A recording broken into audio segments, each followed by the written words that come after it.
ভোরের সময়ে সঙ্গে আছে আমি রাইসা জান্নাত। তীব্র তাপপ্রবাহে ঝরে পড়ছে আম ও লিচুর গুটি। এ অবস্থায় চরম দুশ্চিন্তায় আছেন বাগান মালিকরা। গুটি ঝরে পড়া রোধে বাগান সেচ দেওয়ার পরামর্শ সংশ্লিষ্টদের। হাবিবুর রহমান পাপ্পুর তোলা ছবিতে বিস্তারিত সাইফুর রহমান রকির প্রতিবেদনে। এমনিতেই এবার বাগানগুলোতে আমের মুকুল কম এসেছে, এর উপর তীব্র তাপদাহে আমের গুটি ঝরে পড়ছে।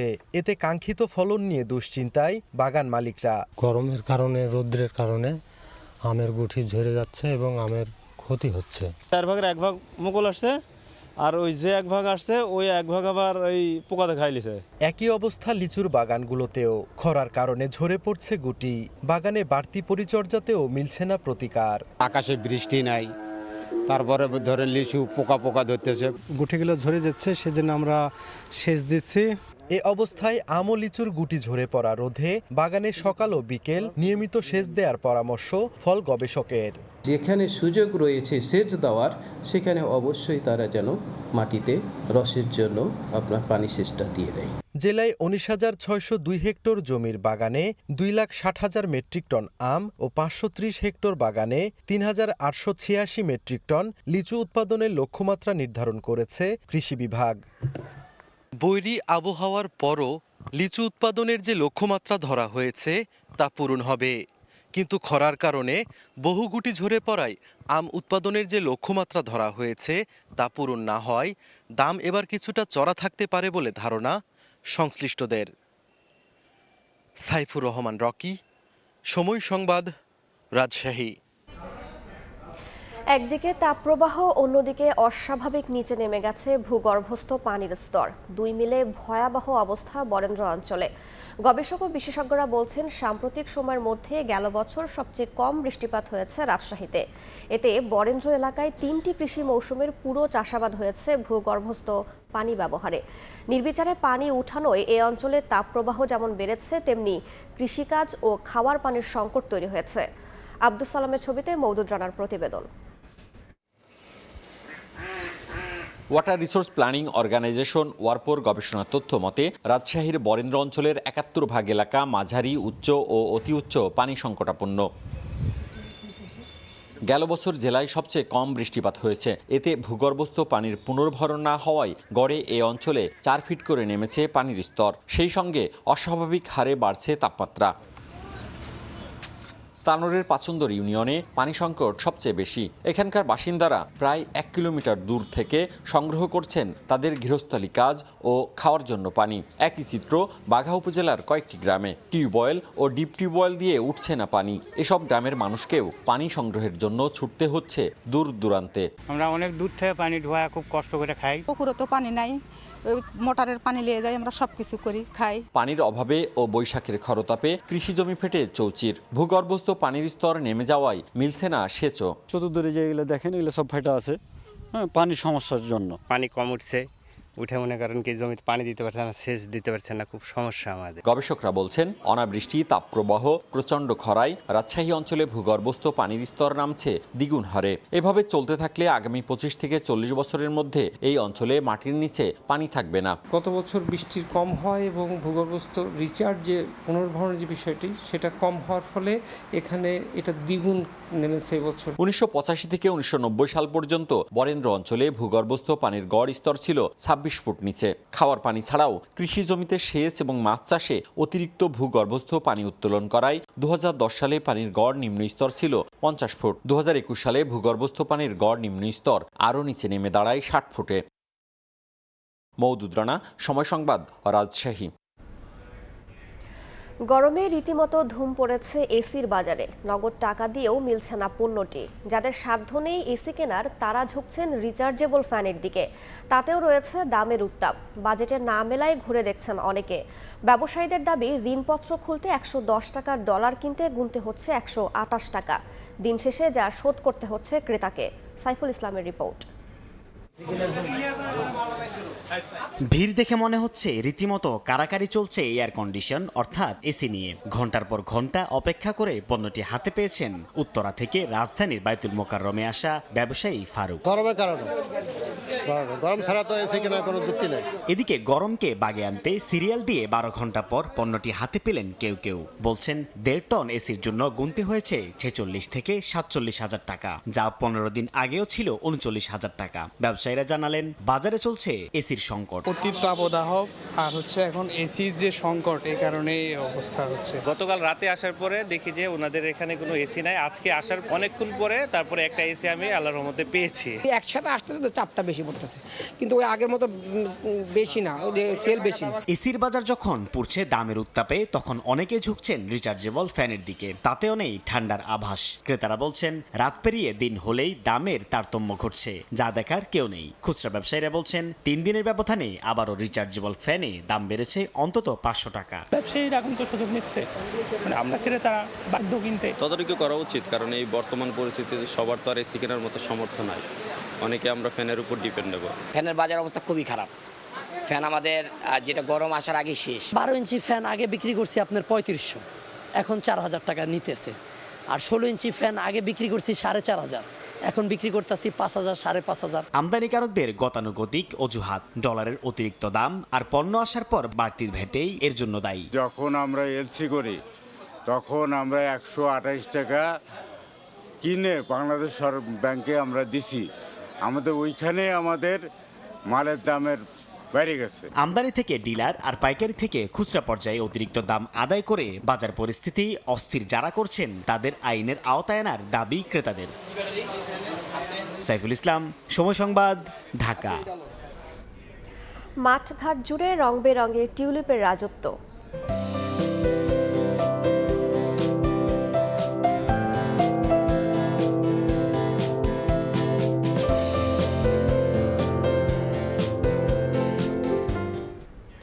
নেদারল্যান্ডসের টিউলিপ বাগান নিয়ে রিপোর্ট থাকছে সংবাদের শেষাংশে।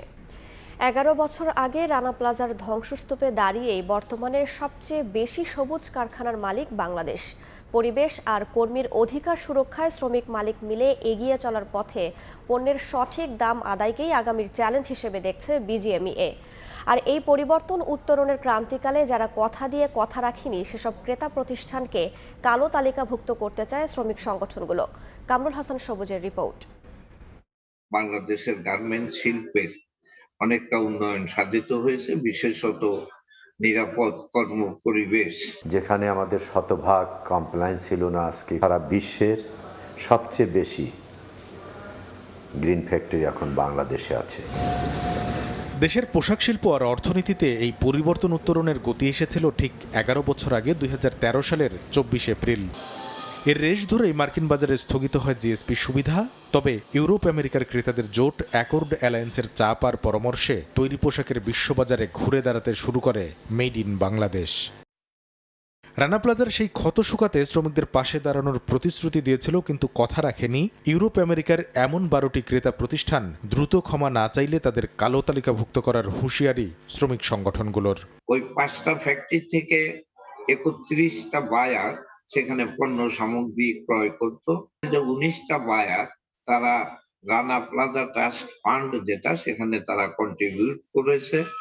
কিন্তু দুর্ভাগ্য 12টা ব্র্যান্ড তারা সেখানে কোনো ধরনের কন্ট্রিবিউট করে নাই। যদি অনত বিলম্বে এই 12টা ব্র্যান্ড দুঃখ প্রকাশ করে এবং এই রানা প্লাজা ট্রাস্ট ফান্ডে যদি তারা ক্ষতিপূরণ প্রদান না করে, তাদেরকে আমরা কালো তালিকাভুক্ত করতে পারি। শিল্পের চালিকা শক্তি শ্রমিকদের দিনবদল আর বাজার প্রতিযোগিতায় টিকে থাকতে ক্রেতাদের কাছ থেকে উপযুক্ত মূল্য আদায়কেই বর্তমানে সবচেয়ে বড় চ্যালেঞ্জ হিসেবে দেখছে তৈরি পোশাক শিল্প মালিকদের শীর্ষ সংগঠন বিজিএমইএ। গ্রিন ফ্যাক্টরির কারণে আমাদের বিনিয়োগ অনেক বেড়ে গেছে। ক্রেতারা অদা করেছিল, বলেছিল যে আমাদের প্রাইস বাড়িয়ে দিবে। আমাদের ন্যায্য মূল্য পাওয়ার কথা সেভাবে আমরা পাচ্ছি না। যদিও এখানে অভিযোগ কাউকে আমরা করতে পারি না, কারণ যেহেতু মুক্ত বাজার অর্থনীতি, আমাদেরটা আদায় করে নিতে হবে মার্কেটিংয়ের মধ্যে দিয়ে।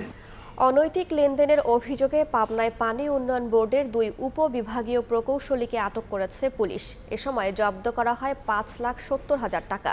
পাবনা পানি উন্নয়ন বোর্ডের উপবিভাগীয় প্রকৌশলীর কার্যালয় থেকে তাদের আটক করা হয়।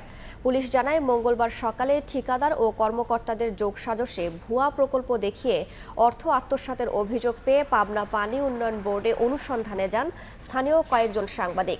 সেখানে ঠিকাদার ও স্থানীয় কমিশনার আরিফুজ্জামান রাজীব, ঠিকাদার কনক ও উপবিভাগীয় প্রকৌশলী মোশাররফ সহ কয়েকজনকে দেখা যায়। এ সময় টেবিলে বিপুল অর্থ দেখতে পান সাংবাদিকরা। বিষয়টি সন্দেহজনক হওয়ায় পুলিশকে জানানো হয়। তবে পুলিশ পৌঁছানোর আগে সেখান থেকে পালিয়ে যান 2 ঠিকাদার। পরে পুলিশ 2 প্রকৌশলীকে আটক করে এবং দুর্নীতি দমন কমিশন দুদককে খবর দেন। সেখানে দিনভর জিজ্ঞাসাবাদ করে তাদের কাছ থেকে নানা তথ্য উপাত্ত সংগ্রহ করে দুদক ও পুলিশ। পরে সন্ধ্যার পর তাদের আটক করে থানায় নেওয়া হয়।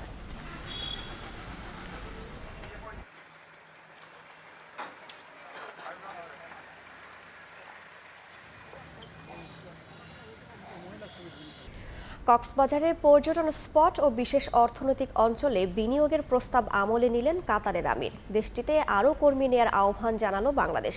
মঙ্গলবার সকালে প্রধানমন্ত্রীর কার্যালয়ে সরকার প্রধান শেখ হাসিনার উপস্থিতিতে 2 দেশের প্রতিনিধি দলের আনুষ্ঠানিক দ্বিপাক্ষিক বৈঠক হয়। এ সময় ঢাকা দোহার মধ্যে 10টি চুক্তি ও সমঝোতা স্মারক সই হয়। দীর্ঘ 2 যুগ পর মধ্যপ্রাচ্যের প্রভাবশালী দেশ কাতারের আমির এসেছেন ঢাকায়। মঙ্গলবার বেলা 10টার কিছু পরে বর্ণাঢ্য মোটর শোভাযাত্রায় দেশটির আমির Sheikh Tamim bin Hamad Al Thani পৌঁছান প্রধানমন্ত্রীর কার্যালয়ে। টাইগার গেটে তাকে ফুলে অভ্যর্থনা জানান প্রধানমন্ত্রী। গেল জানুয়ারিতে সরকার গঠনের পর মধ্যপ্রাচ্য তথা প্রভাবশালীর তালিকায় থাকা দেশ থেকে কাতারের আমির বাংলাদেশে এলেন বড় অতিথি হিসেবে। বাংলাদেশ ও কাতারের প্রতিনিধি দলের দ্বিপাক্ষিক বৈঠক অনুষ্ঠিত হয়। এতে 2 দেশের পক্ষে নেতৃত্ব দেন সরকার প্রধান শেখ হাসিনা এবং আমির হামাদ আল থানি। প্রায় ঘণ্টাব্যাপী চলা ওই বৈঠকে উত্থাপিত হয় 2 দেশের বিভিন্ন ইস্যু। উচ্চ পর্যায়ের এই বৈঠক নিয়ে পরে এক বিজ্ঞপ্তি জারি করে সরকার, যেখানে বলা হয় বিদ্যুৎ, জ্বালানি, প্রতিরক্ষা, খাদ্য নিরাপত্তা, শিক্ষা খাতের বিষয় উঠে আসে বৈঠকে। এ সময় আরও কর্মী নেয়ার আহ্বান জানান শেখ হাসিনা। পাশাপাশি কক্সবাজারে একটি পর্যটন স্পট এবং বিশেষ অর্থনৈতিক অঞ্চল প্রতিষ্ঠায় বাংলাদেশের প্রস্তাব আমলে নিয়েছে কাতার সরকার। এছাড়া চলমান জ্বালানি সহযোগিতা অংশীদারিত্বের সম্পর্কে উন্নীত করার বিষয়েও 2 পক্ষ একমত পোষণ করে। আলোচনার এসব পর্ব শেষে কূটনৈতিক দলিল স্বাক্ষরের আনুষ্ঠানিকতায় যোগ দেন শেখ হাসিনা এবং হামাদ আল থানি। 2 নেতার উপস্থিতিতে ঢাকা দোহার মধ্যে সই হয় 10টি দ্বিপাক্ষিক দলিল। বিনিয়োগ ও বাণিজ্য সম্প্রসারণ, দ্বৈত কর পরিহার, সাগরপথে পরিবহন, আইনগত সহযোগিতা বিষয়ক চুক্তিতে সই করেন 2 দেশের মন্ত্রীরা। এছাড়া শ্রমশক্তি, বন্দর পরিচালনা, কূটনৈতিক প্রশিক্ষণ সহযোগিতা, উচ্চশিক্ষা এবং বৈজ্ঞানিক গবেষণা খাতেও সহযোগিতা বাড়াতে সমঝোতায় সই করেন 2 দেশের প্রতিনিধিরা। আমির Sheikh Tamim bin Hamad Al Thani প্রথমবারের মতো বাংলাদেশ সফর করলেন। তাই তার সম্মানে এই সফর স্মরণীয় করে রাখতে রাজধানীতে একটি সড়ক ও পার্কের নামকরণেও সম্মান জানালো সরকার। মিরপুরের কালশী থেকে ইসিবি চত্বর পর্যন্ত সড়ক এবং সেখানে একটি নির্মিতব্য পার্ক এখন থেকে পরিচিত হবে হামাদ আল থানি অ্যাভিনিউ হিসেবে। প্রধানমন্ত্রীর কার্যালয় থেকেই এসব আনুষ্ঠানিকতা চলে আমিরের সম্মানে। 2 দিনের সফরে ব্যস্ত সময় পার করে মঙ্গলবার দুপুর 3টার কিছু আগে বিশেষ ফ্লাইটেই ঢাকা ছাড়েন কাতারের আমির। গার্ড অব অনারে বিদায়ী সম্মান জানানোর আয়োজনে ছিলেন পররাষ্ট্রমন্ত্রী ও জ্বালানি প্রতিমন্ত্রী সহ সরকারের ঊর্ধ্বতন কর্মকর্তারা। দেবাশিস রায়, সময় সংবাদ, ঢাকা। দেশি বিদেশি অপশক্তি সরকারকে হটানোর ষড়যন্ত্র করছে বলে মন্তব্য করেছেন আওয়ামী লীগ সাধারণ সম্পাদক ওবায়দুল কাদের। নির্বাচন বিরোধী অপশক্তিকে ঐক্যবদ্ধভাবে প্রতিহতের আহ্বান জানিয়েছেন তিনি। এদিকে শান্তিপূর্ণ সভা সমাবেশে বাধা দিয়ে সরকার মানবাধিকার পরিস্থিতিকে দুর্বল করছে অভিযোগ করে বিএনপির সিনিয়র যুগ্ম মহাসচিব বলেন, যুক্তরাষ্ট্রের সাম্প্রতিক প্রতিবেদন তারই প্রমাণ। মঙ্গলবার মহানগরের যৌথ সভা থেকে জনগণকে ভোটাধিকার প্রয়োগে উৎসাহিত করতে প্রচারপত্র বিতরণ কার্যক্রম উদ্বোধন করেন আওয়ামী লীগের সাধারণ সম্পাদক। সারা দেশে ভোটারদের মাঝে লিফলেট বিতরণ করবে দলটি। দেশ বিরোধী একটি অপশক্তি লাগাতারভাবে নানামুখী ষড়যন্ত্র চক্রান্ত চালিয়ে যাচ্ছে। আমাদের সকলকে সারা বাংলাদেশে ঐক্যবদ্ধ প্রতিরোধ করে তুলতে হবে। এদিকে দলীয় সরকারের অধীনে আর কোনো নির্বাচনে অংশগ্রহণ না করার ঘোষণা দিয়েছে বিএনপি। উপজেলা নির্বাচনেও অংশ নেবে না দলটি। মঙ্গলবার দলের সিনিয়র যুগ্ম মহাসচিব বলেন, ভারতের উপর ভর করে টিকে আছে সরকার। অবিচারের কি নির্মমতা সেটা আজকে বিশ্বের গণতান্ত্রিক দেশের প্রতিবেদনও উঠে আসছে। শেখ হাসিনার এই চেপে রাখা অবিচার, অন্যায়, রক্তপাত আস্তে আস্তে বের হচ্ছে এবং গোটা পৃথিবীতেই এটা নিয়ে ধিক্কার উঠেছে। আওয়ামী লীগের সব অপকর্মের দায় ভারতের উল্লেখ করে তিনি বলেন, নতজানু পররাষ্ট্রনীতির কারণেই সীমান্তে প্রতিদিন বিএসএফের হাতে বাংলাদেশিরা খুন হচ্ছে। অপকর্মের একমাত্র সানবের রূপল, সময় সংবাদ, ঢাকা। পোশাক রফতানিতে জিএসপি সুবিধা নিয়ে টালবাহানা করতেই শ্রম আইন নিয়ে নানা শর্ত দিচ্ছে যুক্তরাষ্ট্র। এমন মন্তব্য করে শ্রম প্রতিমন্ত্রী বলেছেন, শ্রমিকের সঙ্গে মালিকের স্বার্থ দেখেই সিদ্ধান্ত নেবে বাংলাদেশ। যুক্তরাষ্ট্রের পক্ষ থেকে বাতিল করা হয় জিএসপি বা অগ্রাধিকারমূলক বাজার সুবিধা।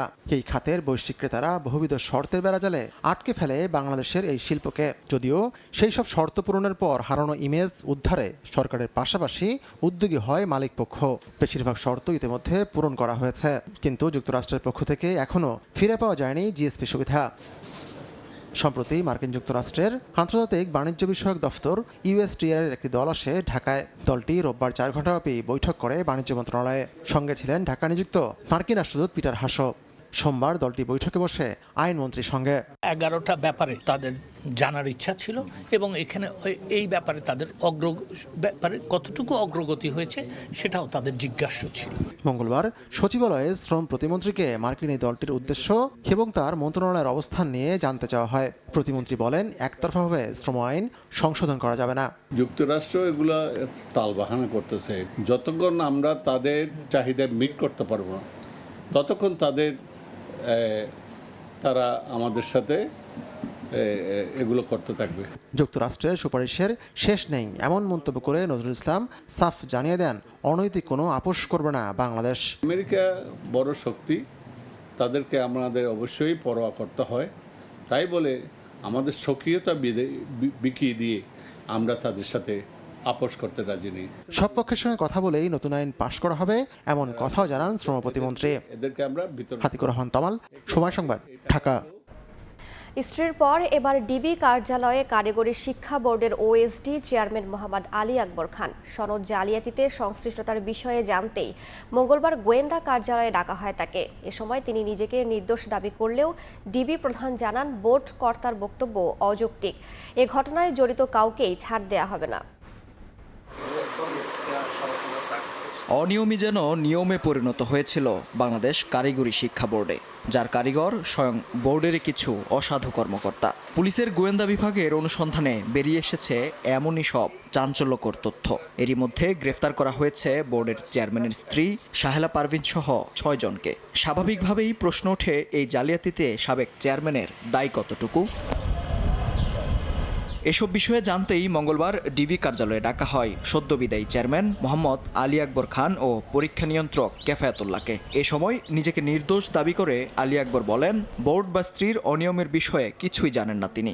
এটা মিথ্যা বানোয়াট ভিত্তিহীন, এটা তদন্ত চলছে। তদন্তকারী কর্মকর্তা আমার সম্পর্কে কিছু তথ্য খুঁজে বের করতে পারে, করবে। চেয়ারম্যানের এমন বক্তব্য অবশ্য মানতে নারাজ ডিবি প্রধান।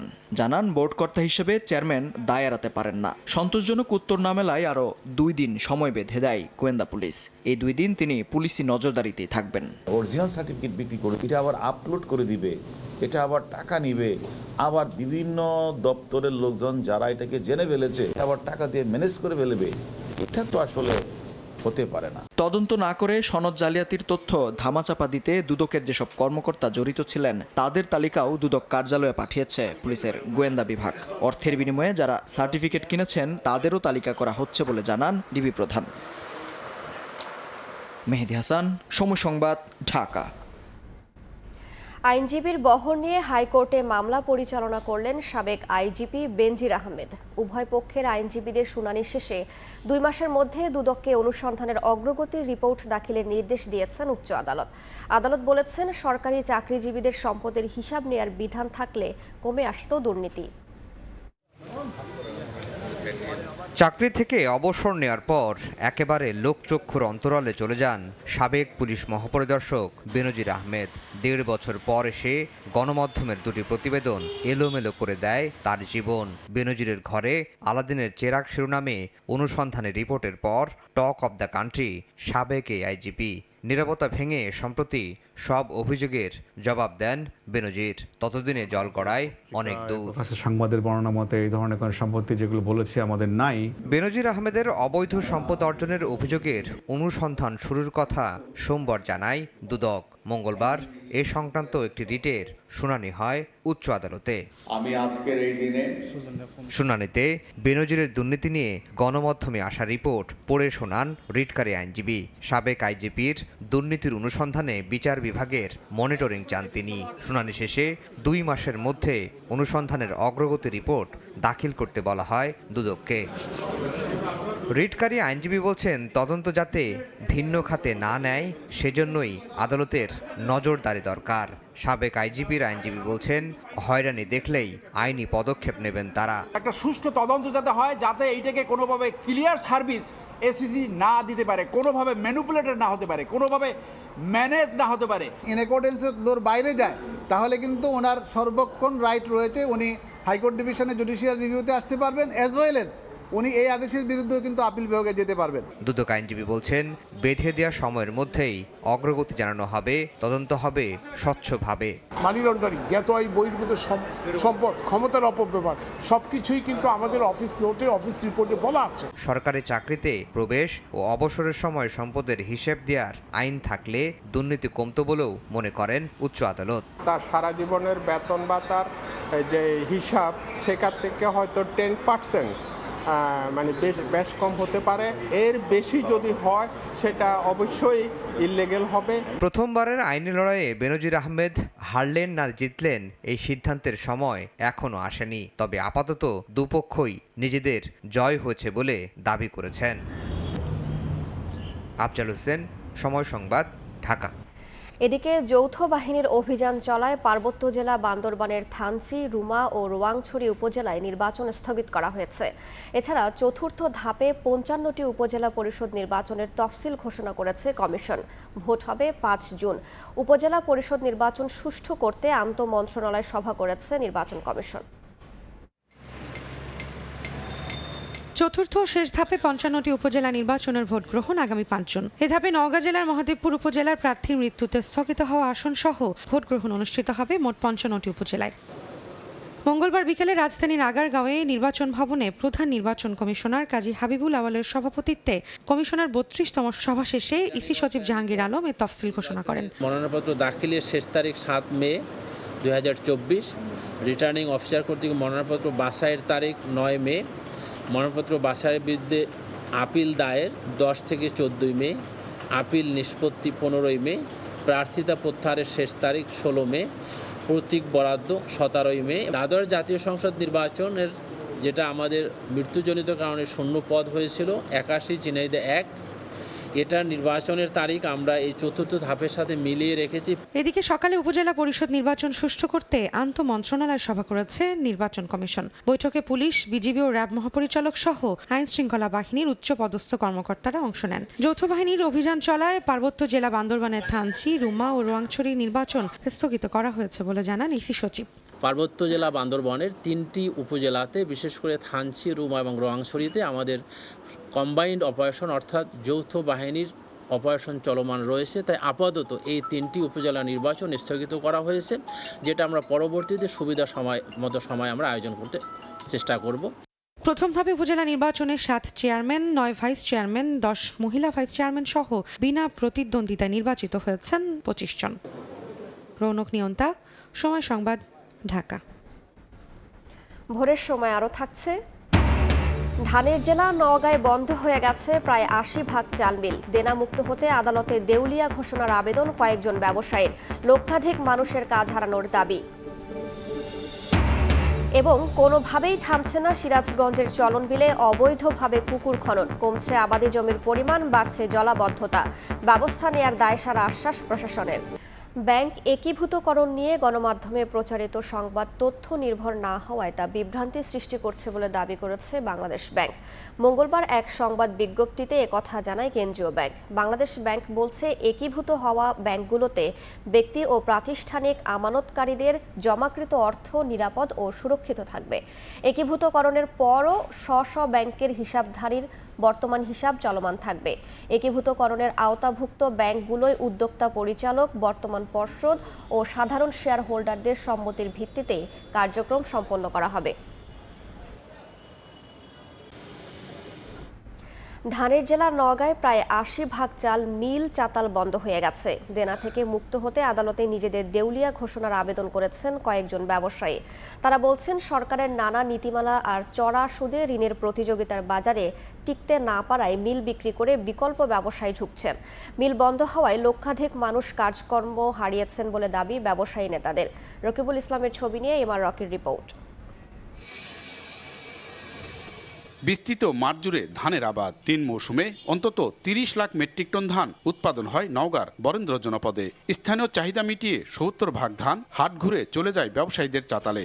একসময় কর্মচঞ্চল ধানের চাতাল ও অটো রাইস মিল এখন ব্যবসায়ীর গলার কাটা। ব্যাংকের ঋণের টাকায় গড়ে তোলা চাতাল ও অটো রাইস মিল বাজার প্রতিযোগিতায় টিকতে না পেরে একে একে বন্ধ করে দিচ্ছেন ব্যবসায়ীরা।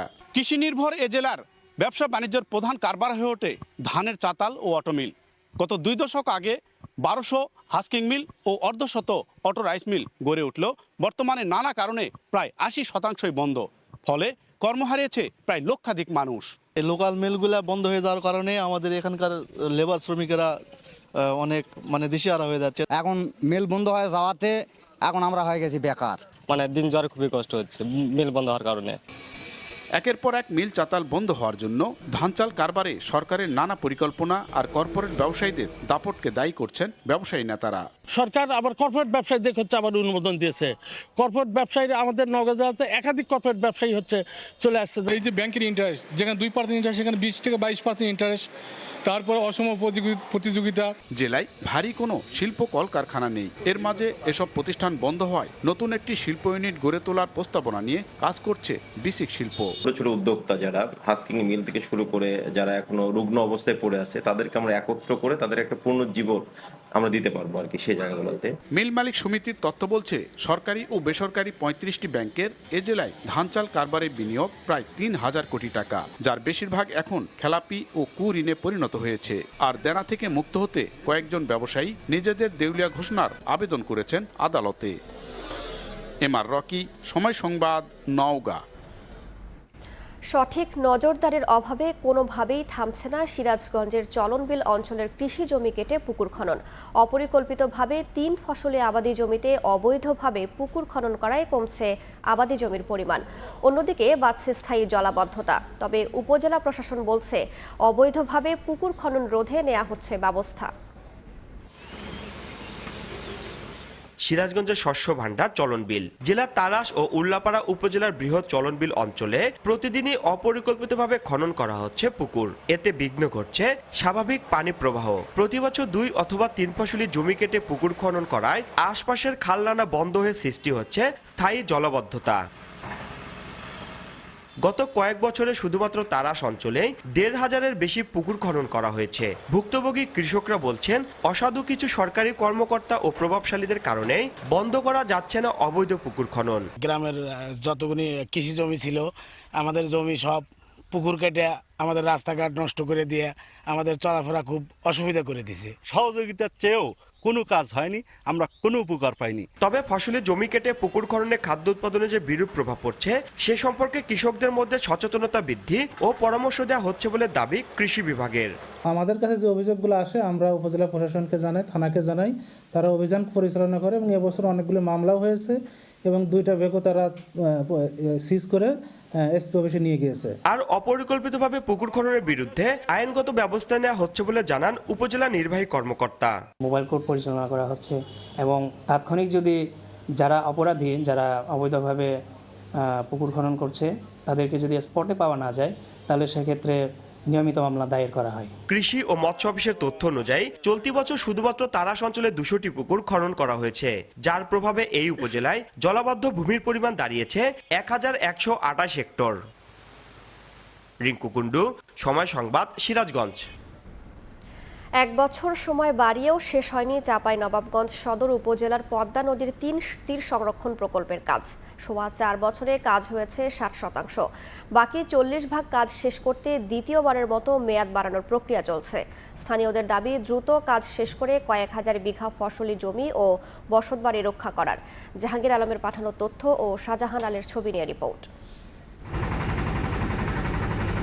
পদ্মা নদীর ভাঙনে প্রতি বছর ভিটেমাটি হারায় শত শত পরিবার। আবার বাংলাদেশের ভূখণ্ড নদীগর্ভে বিলীন হয়ে চর জেগে ওঠে ভারতের দিকে।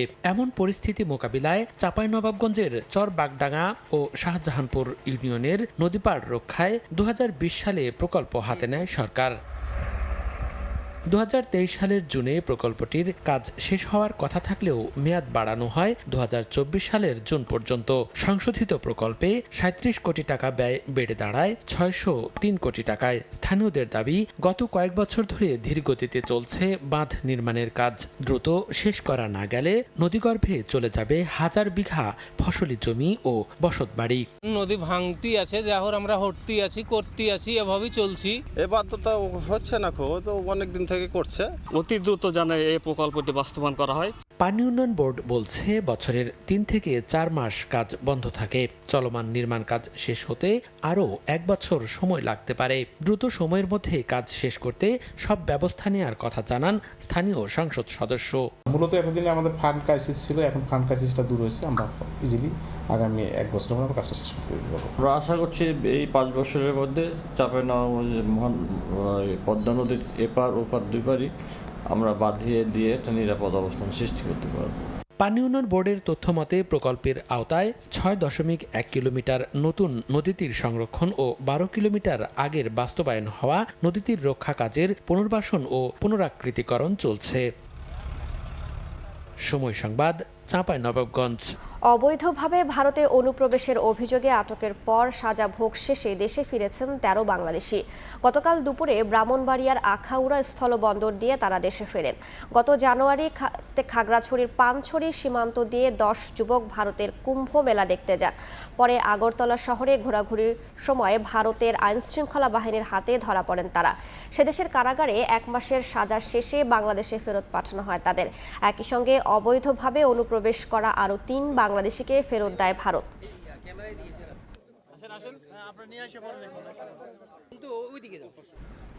বরিশালে ভোজ্য তেল বাজারজাতে অস্বাস্থ্যকর ও ফুড গ্রেড বিহীন ড্রাম নিষিদ্ধ করার দাবিতে মানববন্ধন করেছে কনজিউমার অ্যাসোসিয়েশন অব বাংলাদেশ। মঙ্গলবার সকালে নগরীর অশ্বিনী কুমার হলের সামনে মানববন্ধন করা হয়। এ সময় ক্যাব নেতারা অভিযোগ করে বলেন, যেসব ড্রামে ভোজ্য তেল রাখা হয় তার অধিকাংশ অস্বাস্থ্যকর ও ফুড গ্রেড বিহীন। এসব ড্রামে ভোজ্য তেল রাখলে ধীরে ধীরে তার মান খারাপ হয়। জনস্বাস্থ্য সুরক্ষার কথা বিবেচনা করে এর বিরুদ্ধে ব্যবস্থা নেওয়ার কথা জানান তারা। মানববন্ধন শেষে জেলা প্রশাসন বরাবর স্মারকলিপি প্রদান করে ক্যাব নেতারা।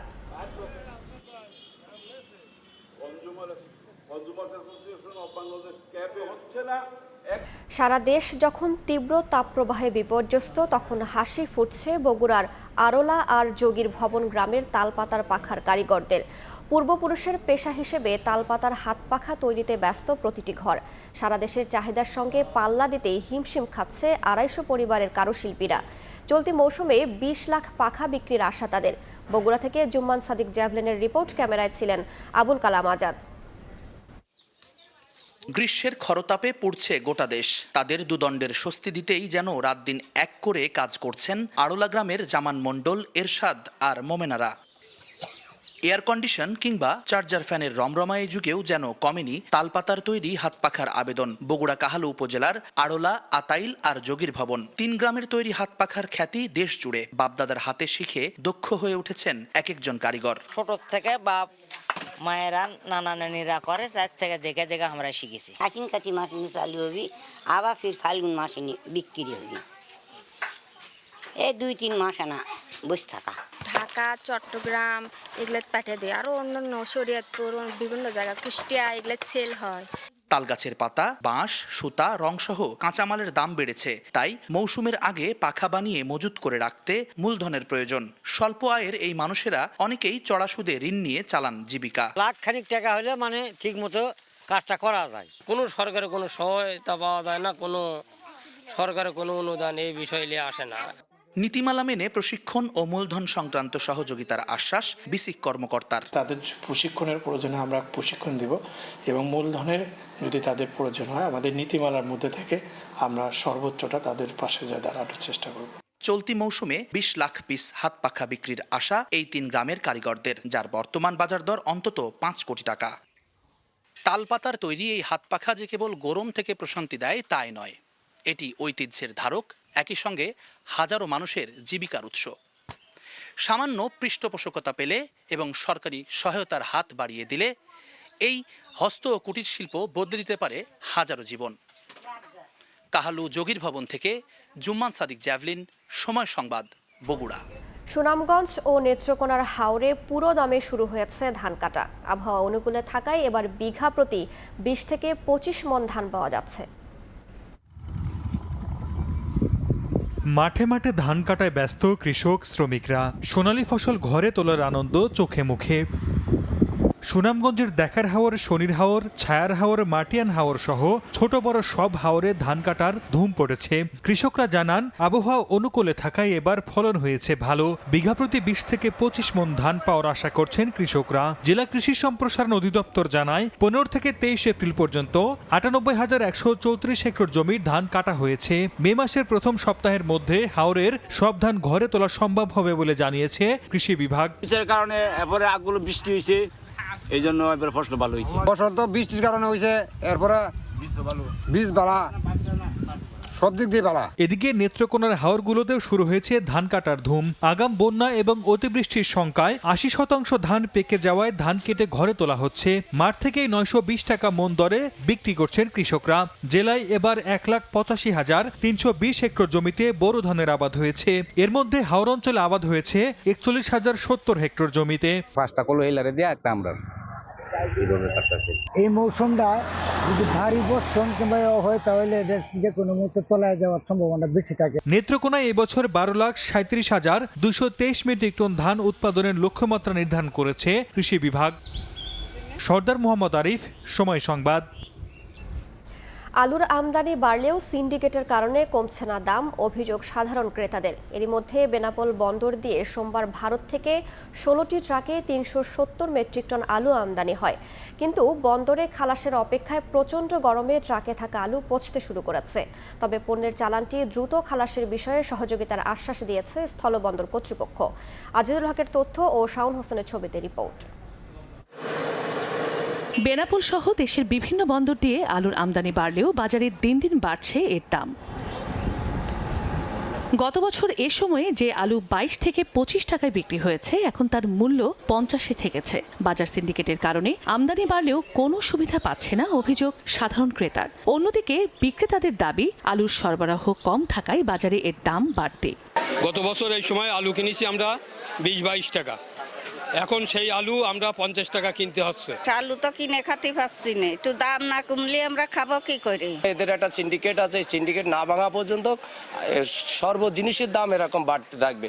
এদিকে সোমবার আলু ভর্তি একের পর এক ভারতীয় ট্রাক আসে বেনাপোল বন্দর দিয়ে। তবে 16 ট্রাক আলু আমদানিতে টানা 6 দিন লাগায় প্রচণ্ড গরমে ট্রাকে থাকা 370 মেট্রিক টন আলু পৌঁছতে শুরু করেছে।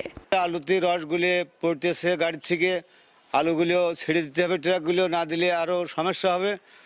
মানে আরো নষ্ট হয়ে যাবে। তবে আমদানিকৃত পণ্য দ্রুত খালাসে সহযোগিতা করা হচ্ছে বলে জানিয়েছে স্থলবন্দর কর্তৃপক্ষ। বেনাপোলে স্থলবন্দরে আলুগুলো খালাসের কাজ চলমান আছে। আলুগুলোর মান পরীক্ষা করে দ্রুত ছাড়করণের সুব্যবস্থা নেব।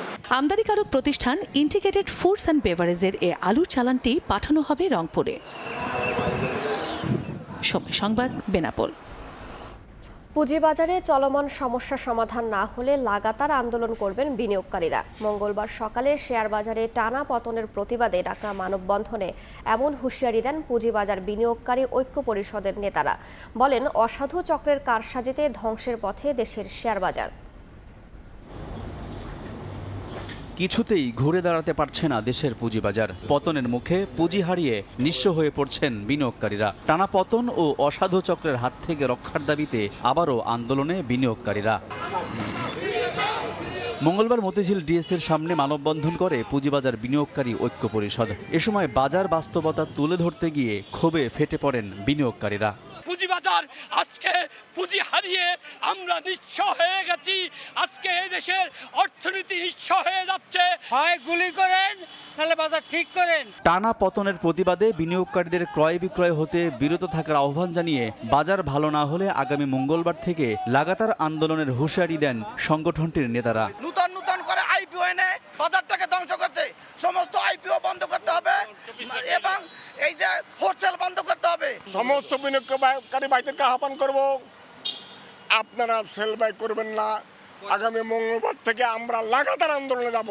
বাজার রক্ষায় সাধারণ বিনিয়োগকারীদের আন্দোলনের মধ্যেই মঙ্গলবার ডিএসির প্রধান সূচক কমেছে 41 পয়েন্টের উপরে। পতনের মুখে পড়েছে 3% কোম্পানির শেয়ার দর। আলতাফ হোসাইন, সময় সংবাদ, ঢাকা। মসলিনের ওপর পাটের কারুকাজ করা শাড়ি, হাত ও যন্ত্রের মিশেলে তৈরি হাল ফ্যাশনের ব্যাগ, পাটের ওপর পুঁতি ও কড়ি বসানো রং বেরঙের গয়না। পাটজাত পণ্যের প্রতি দেশের মানুষের আগ্রহ তৈরিতে এমন ভিন্নধর্মী পণ্য নিয়ে রাজধানীতে বসেছে বহুমুখী পাট পণ্যের একক মেলা।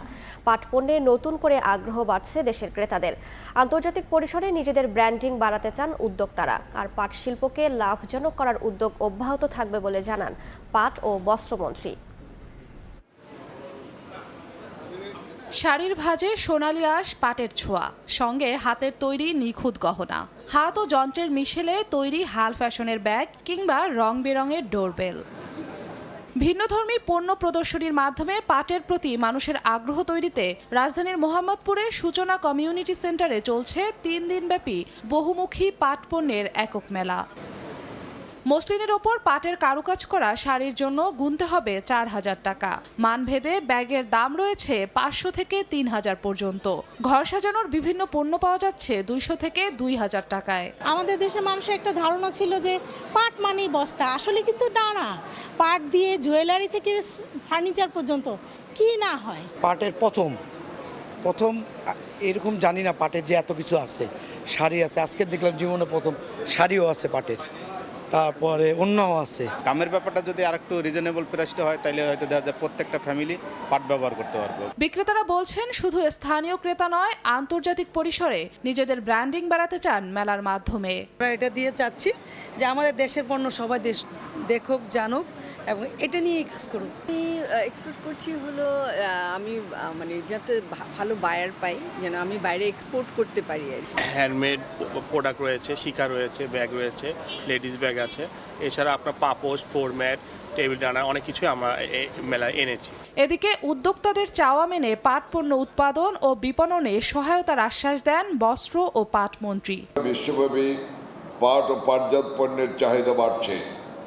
এর সুযোগ নেওয়ার জন্য পাট পণ্যে বৈচিত্র্য আনা হবে এবং পাট শিল্পকে লাভজনক করার উদ্যোগ অব্যাহত থাকবে।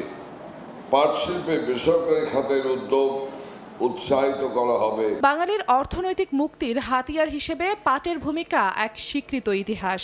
ইতিহাসের হাত ধরে ভবিষ্যতেও দেশের অর্থনীতিতে বড় অবদান রাখার প্রত্যাশা সংশ্লিষ্ট সবার। চিন্নাতারা যশোয়া, সময় সংবাদ, ঢাকা। খবর, জিম্বাবুয়ে ও বিশ্বকাপ সামনে রেখে ১৯ সদস্যের পুল নির্বাচন করেছে বাংলাদেশ ক্রিকেট বোর্ড। সাকিব ও মুস্তাফিজ দেশের বাইরে থাকায় ১৭ সদস্য নিয়ে ২৬ থেকে ২৮ এপ্রিল চট্টগ্রামে ক্যাম্প করবে বাংলাদেশ, জানিয়েছেন প্রধান নির্বাচক গাজী আশরাফ লিপু। বিশ্বকাপ বা জিম্বাবুয়ে সিরিজে কোনো ক্রিকেটার পরিবর্তন করতে হলে এই ১৯ জনের মধ্য থেকেই বাছাই করা হবে বলে জানান তিনি। সাকিব আল হাসান জিম্বাবুয়ের বিপক্ষে কয় ম্যাচ খেলবেন তা এখনও নিশ্চিত নয়। আইপিএল থেকে ফিরলেও মেডিকেল টিমের অনুমোদনের পরই ম্যাচ খেলতে পারবেন মুস্তাফিজ। নিয়মিত খেলার কারণে মেগা ইভেন্টের আগে ম্যাচের আদলে প্রস্তুতির সুযোগটা কমই হয়েছে এর আগে। এবার যেটুকু সময় পাওয়া গেছে তা কাজে লাগাতে চেয়েছে বিসিবি। প্রাথমিক দল ঘোষণা করে তাদের নিয়েই হবে প্রস্তুতি ক্যাম্প। বিসিবি ঘোষিত ১৭ সদস্যের সেই দলে নেই সাকিব আল হাসান। ফলে জিম্বাবুয়ে সিরিজের শুরুতে টাইগার অলরাউন্ডার থাকছেন না, এটা নিশ্চিত। কবে তাকে পাওয়া যাবে সেটার ব্যাখ্যা দিলেন প্রধান নির্বাচক। এই মাসের শেষ নাগাদ তিনি বাংলাদেশে আসবেন এবং বাংলাদেশে আসলে দেয়ার ইজ এ পসিবিলিটি যে ডিপিএলে তিনি একটা দুটো ম্যাচ ওখানে একটা খেলার সুযোগ থাকবে। তারপরে আমাদের টিম ম্যানেজমেন্টের সঙ্গে ঢুকে যাবেন তিনি।